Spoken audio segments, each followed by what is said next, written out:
Pork Australia's CEO, Andrew Spencer, has told the Digital Farm the pig price graph during 2011 flattened out, perhaps reflecting the strength of the Aussie dollar and market trends. Pig prices have been extremely stable for the last 12 months. There's something positive about having stable prices.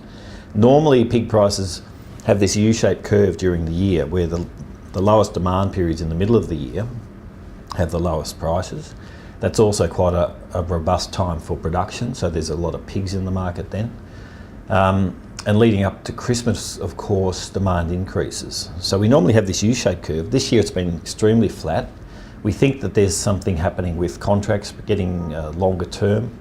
But the flat price curve this year means that in the middle of the year the prices are actually quite good. Now they're pretty average because they're sitting in, they haven't gone up into December.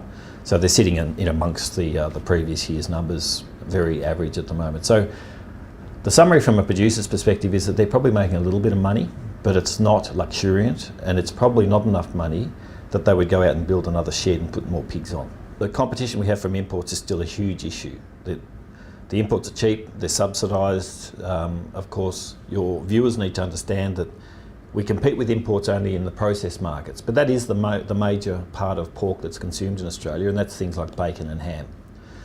We supply all of the fresh pork, so the pork chops and the pork roasts and things, from domestically produced pigs. But of course, that bacon and ham market is around 2/3 of what people consume in terms of pig meat, and imports are still very large. They have come back in the past 12 months. They're around about, in volume terms, about 5% less than they were this time last year, and that's very positive. There's a lot of dynamics around why that's the case. One is that pork is, in global terms, quite high in demand at the moment, and the prices are good. Of course, those high prices, once you overlay the Australian currency and the strength of our dollar, it means that they're still pretty cheap when they come into our market. In wrapping up the production year, Andrew Spencer reflected on the challenges ahead in 2012. Animal welfare standards and methane power loomed large.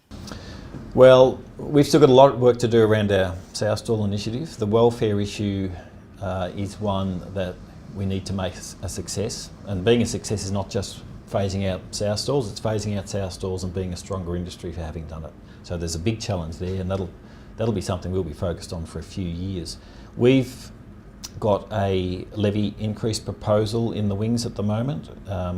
Mostly that would be targeted towards increasing our marketing effort. Our marketing is working very well for our producers at the moment, but it's still undercooked. We can still do more, and a levy increase will allow us to do some of those things that we haven't been able to afford that still will have fantastic returns on investment for our producers. So the producers have voted on that levy, and they voted positively in support of a levy increase. We've now got to talk to government and convince them to support it as well, and hopefully that'll kick in the middle of next year. We've recently revised that the pig industry is the first to have a methodology approved under the Carbon Farming Initiative.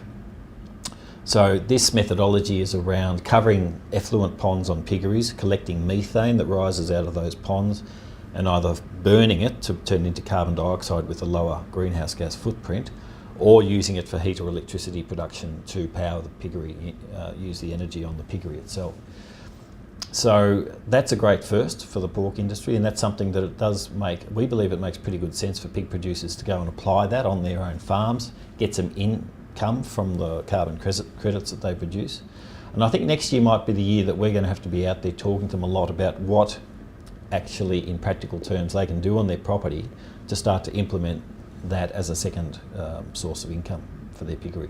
So there's going to be plenty of things that'll keep us busy next year. There's always lots of things happening, but I think it's exciting times for the industry at the moment, and there's a bit of buoyancy. We'd like to see prices up a bit, no doubt about it, but let's cross our fingers for that one too.